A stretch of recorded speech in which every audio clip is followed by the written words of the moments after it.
저는 예전보다 훨씬 적게 먹는데 왜 배는 계속 나오는 걸까요? 진료실에서 가장 많이 듣는 말 중 하나가 바로 이겁니다. 선생님, 저 진짜 많이 안 먹어요. 밥도 반 공기로 줄였고 간식도 거의 끊었어요. 그런데 왜 배는 계속 나오는 거죠?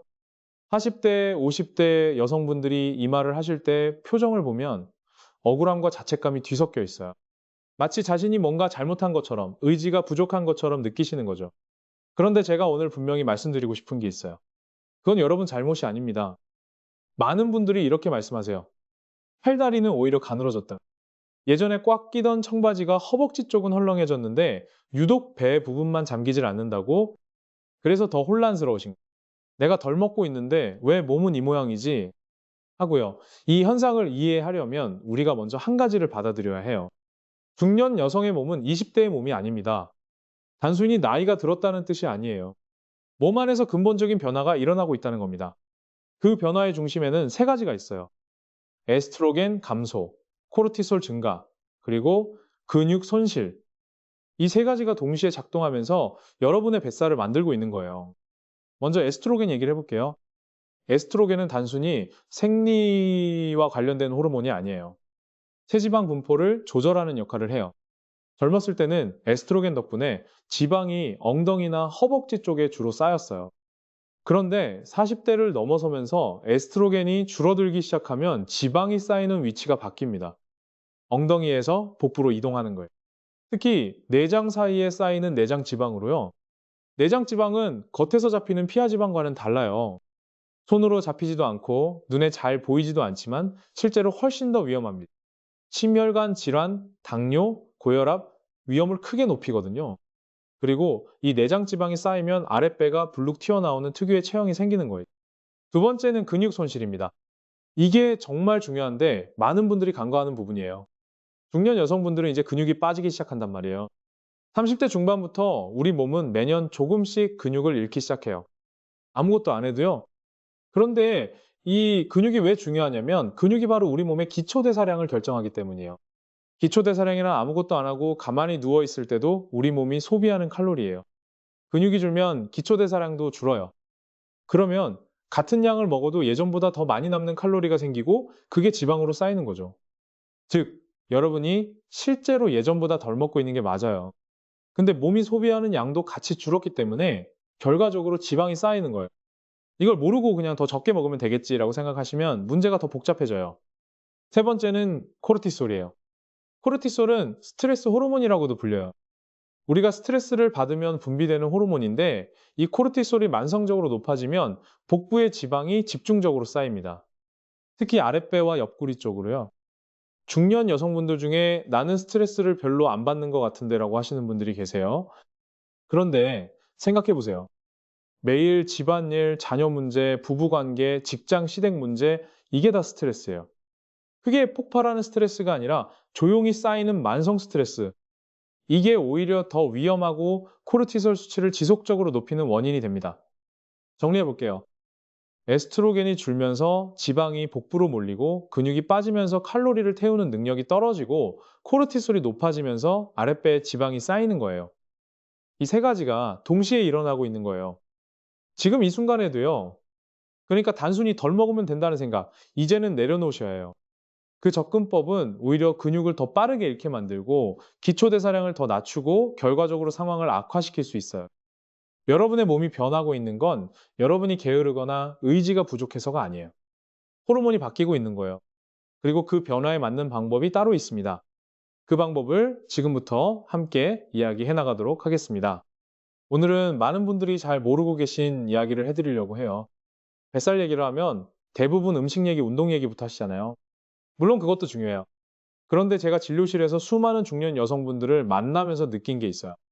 먹는 것도 조절하고 나름대로 움직이려고 노력하는데도 배가 줄지 않는 분들이 생각보다 훨씬 많다는 거예요. 그분들한테 공통점이 하나 있었어요. 만성 스트레스입니다. 우리가 스트레스를 받으면 몸에서 코르티솔이라는 호르몬이 분비돼요.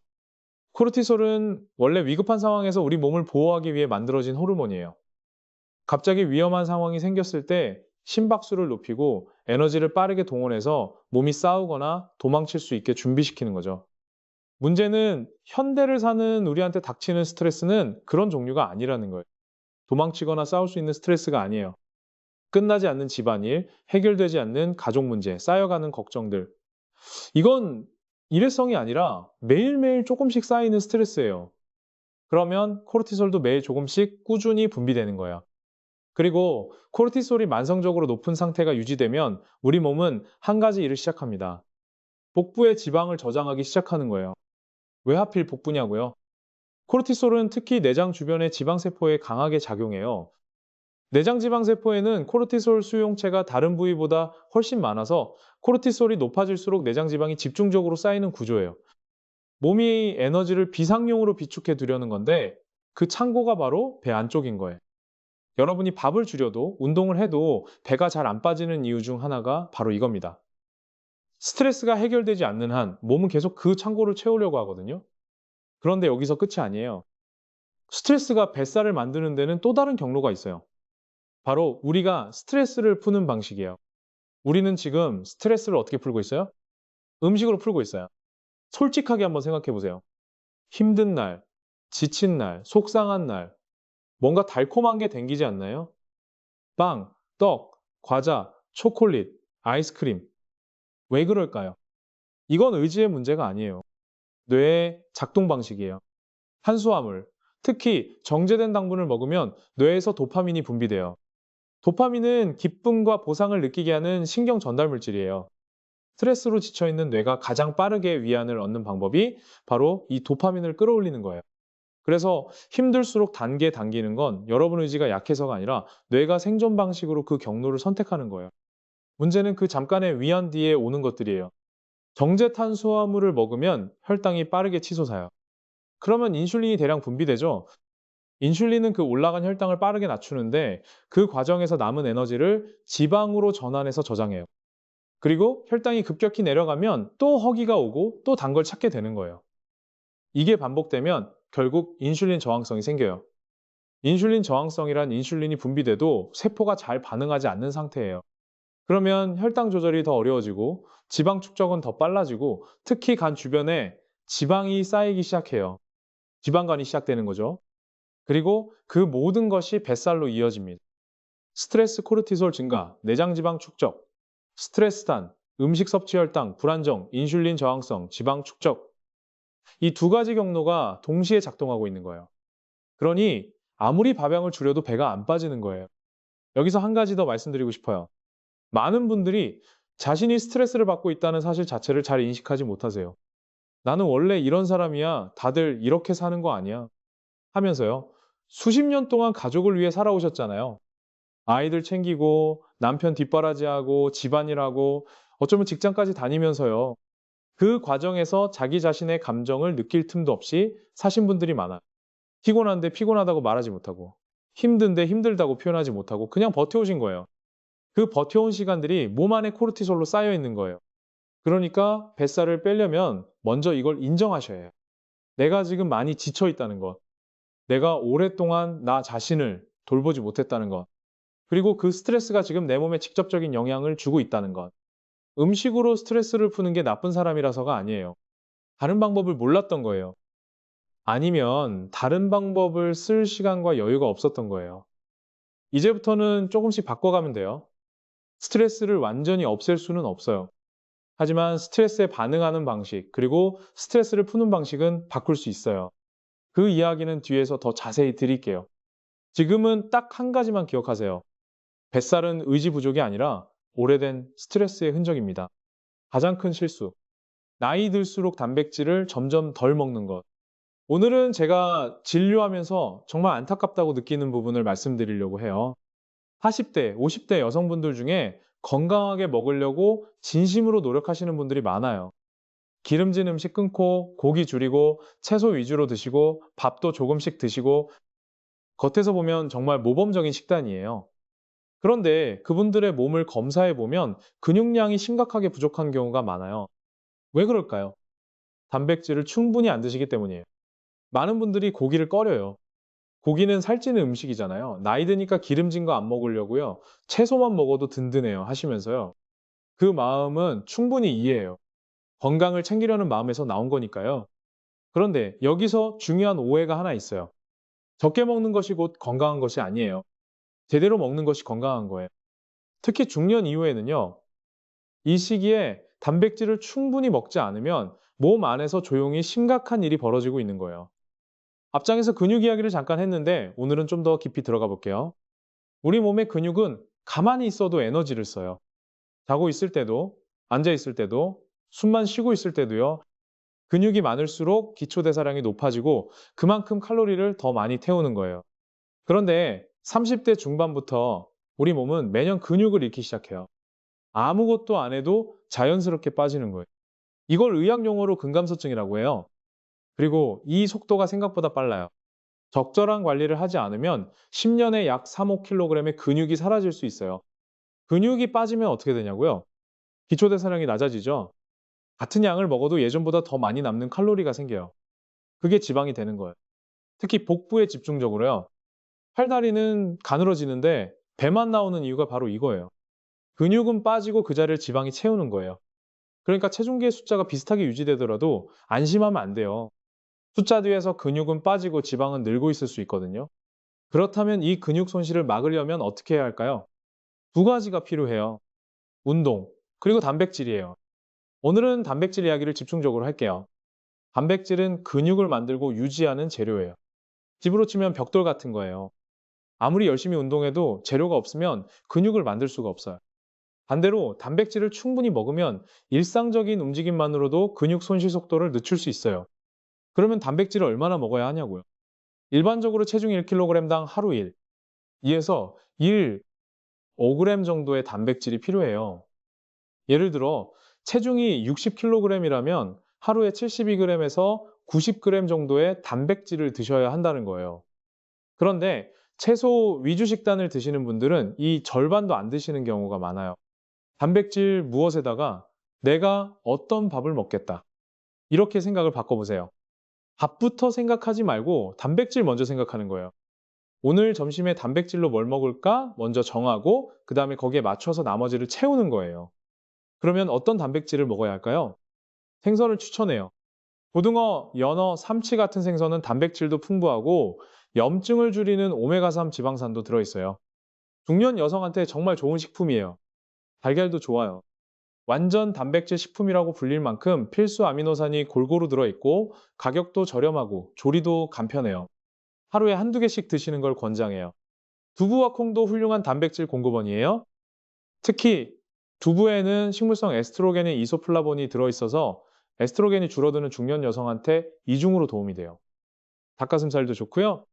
지방이 적고 단백질 함량이 높아서 효율적이에요. 너무 퍽퍽하게 드시면 질리니까 수육처럼 부드럽게 삶아서 드시는 방법도 있어요. 그리고 설탕이 적은 단백질 보충제, 즉 유청 단백질도 식사로 단백질을 충분히 채우기 어려운 분들한테는 도움이 될 수 있어요. 단, 설탕 함량을 꼭 확인하고 고르세요. 여기서 한 가지 더 말씀드릴게요.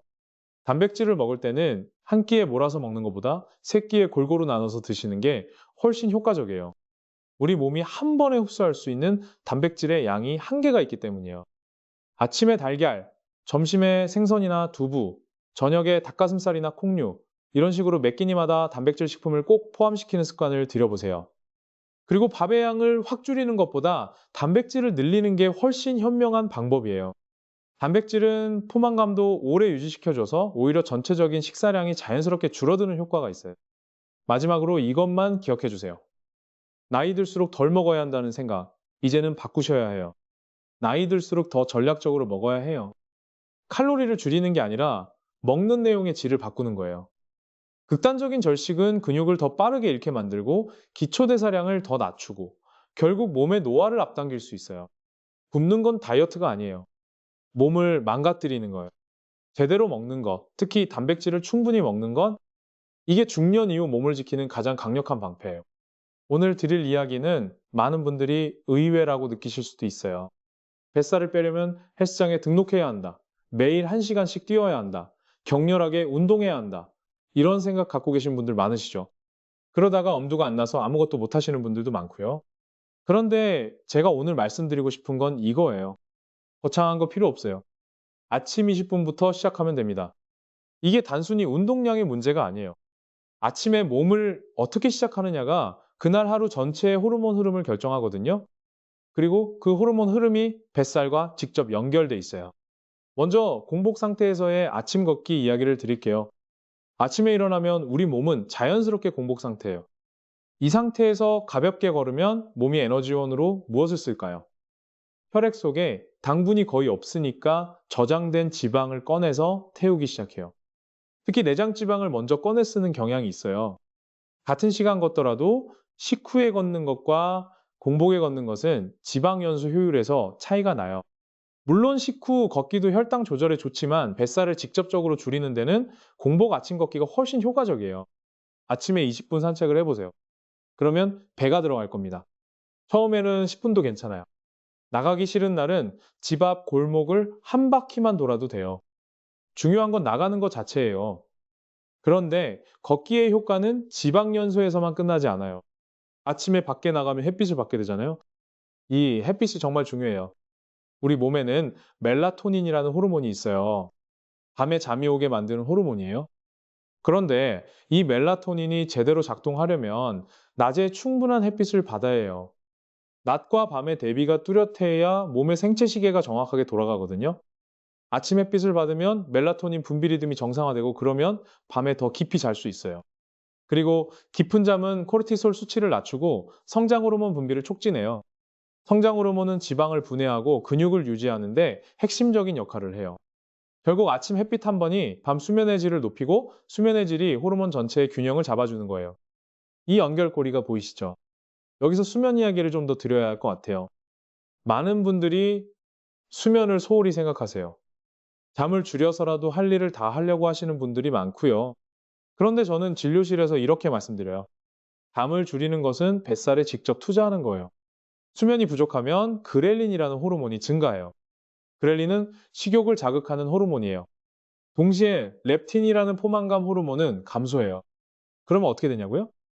많이 먹었는데도 배가 안 부른 느낌, 자꾸 뭔가 더 먹고 싶은 느낌이 드는 거예요. 특히 달콤하고 자극적인 음식이 당기게 되는 거고요. 거기다가 수면 부족 상태에서는 코르티솔이 높아져요. 코르티솔이 높아지면 인슐린 저항성이 생기고 지방이 복부에 쌓이는 속도가 빨라져요. 밤새 열심히 일해서 뱃살을 키우고 있는 셈이에요. 수면은 최소 7시간, 가능하면 7시간 반에서 8시간을 지키세요. 그리고 밤 11시 이전에 잠자리에 드시는 게 중요해요. 자정이 넘어서 자면 성장 호르몬 분비 타이밍을 놓치게 되거든요. 이제 운동 이야기를 드릴게요. 아까 헬스장 얘기를 했는데 사실 중년 여성한테 가장 효과적인 운동은 따로 있어요. 바로 하체 근력 운동이에요. 왜 하체냐고요? 우리 몸 근육의 약 70%가 하체에 몰려 있어요. 허벅지, 엉덩이, 종아리 근육이에요. 이 근육들을 키우면 기초 대사량이 가장 빠르게 올라가요. 그리고 하체 근육은 혈당을 조절하는 능력도 탁월해요. 허벅지 근육이 포도당을 흡수해서 혈당 스파이크를 막아주거든요. 특별한 기구 없이도 할 수 있는 운동들이 있어요. 스쿼트예요. 발을 어깨 너비로 벌리고 의자에 앉는 것처럼 천천히 내려갔다가 올라오는 거예요. 처음에는 10개씩 3세트면 충분해요. 무릎이 불편한 분들은 의자에 앉았다, 일어나는 동작만 반복해도 돼요. 그것도 훌륭한 스쿼트예요. 런지도 좋아요. 한 발을 앞으로 내밀고 무릎을 굽히는 동작이에요. 균형 감각과 하체 근력을 동시에 키울 수 있어요. 그리고 걷기 자체도 속도를 조금씩 올리면 훌륭한 유산소 운동이 돼요. 빠르게 걷기. 즉, 파워워킹을 20분만 해도 심폐기능과 지방 연소에 큰 도움이 돼요. 운동 빈도는 일주일에 3회에서 4회를 목표로 하세요. 매일 하려다가 작심삼일로 끝나는 것보다 3일에 한 번씩 꾸준히 하는 게 훨씬 나아요. 그런데 여기서 제일 중요한 말씀을 드릴게요. 운동을 시작하기 전에 많은 분들이 이런 생각을 하세요. 내 몸이 너무 망가져서 지금 시작해도 소용없을 것 같아요. 그런데 그거 아세요? 근육은 몇 살이 되어도 만들 수 있어요. 70대에 운동을 시작해도 근육량이 늘어난다는 연구 결과가 있어요. 우리 몸은 자극을 주면 반응해요. 포기하기엔 아직 너무 이르다는 거예요. 지금 이 순간부터 시작하면 돼요. 완벽한 준비를 기다리지 마세요. 내일 아침 일어나서 신발 신고 문 밖으로 나가는 것. 그게 전부예요. 그 20분이 여러분의 호르몬을 바꾸고 수면을 바꾸고 결국 뱃살을 바꿉니다. 시작이 곧 변화예요. 중년 여성에게 가장 부족한 것 약이 아니라 치유입니다. 마지막 장에서는 조금 다른 이야기를 드리려고 해요. 앞에서 호르몬 이야기도 하고 단백질 이야기도 하고 운동 이야기도 했어요. 다 중요한 내용이에요. 그런데 저는 진료실에서 수많은 분들을 만나면서 한 가지를 점점 더 확신하게 됐어요. 몸을 고치기 전에 먼저 마음이 쉬어야 한다는 거예요. 약으로 해결되지 않는 게 있어요. 그게 바로 오랜 시간 쌓인 감정의 피로예요. 솔직하게 한번 여쭤볼게요. 지금 이 순간 여러분은 하루 중에 순수하게 나 자신을 위한 시간을 얼마나 갖고 계세요? 가족을 위해 쓰는 시간 말고요. 일을 위해 쓰는 시간 말고요. 누군가의 엄마로, 아내로, 며느리로 존재하는 시간 말고요. 그냥 나 자신으로만 존재하는 시간이요. 많은 분들이 이 질문에 선뜻 대답을 못 하세요. 그런 시간이 없거나 있어도 죄책감이 든다고 하시거든요. 내가 쉬면 안 되는데, 내가 이러고 있으면 안 되는데 하면서요. 그런데 그 생각 자체가 이미 몸을 망가뜨리고 있는 거예요. 자율신경계의 이야기를 드릴게요. 우리 몸에는 교감신경과 부교감신경이 있어요. 교감신경은 몸을 긴장시키고 활성화하는 신경이에요. 스트레스를 받거나 긴급한 상황에서 작동해요. 반대로 부교감신경은 몸을 이완시키고 회복시키는 신경이에요. 충분히 쉬고 있을 때 작동하죠. 건강한 몸은 이 두 신경이 균형을 이루면서 작동해요. 긴장했다가 이완하고 활동했다가 회복하고 이 사이클이 반복되면서 몸이 재생되는 거예요. 그런데 만성 스트레스 상태에서는 교감신경이 계속 켜져 있어요. 몸이 쉬지 못하고 계속 전투 모드인 거예요. 이 상태가 지속되면 코르티솔이 만성적으로 높아지고 소화 기능이 떨어지고 면역력이 약해지고 수면의 질이 나빠지고 지방 대사가 무너져요. 결국 몸이 회복을 못하는 거예요. 아무리 좋은 음식을 먹고 아무리 열심히 운동해도 신경계가 긴장 상태에 머물러 있으면 그 효과가 반감될 수밖에 없어요. 몸이 건강해지려면 신경계가 먼저 쉬어야 해요. 그러면 어떻게 신경계를 쉬게 할 수 있을까요? 거창한 게 필요 없어요. 아주 작은 것들부터 시작할 수 있어요. 첫 번째로 따뜻한 물 목욕이에요.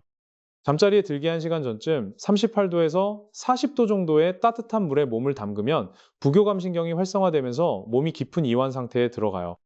혈액순환도 좋아지고 근육 긴장도 풀리고 수면의 질도 올라가요.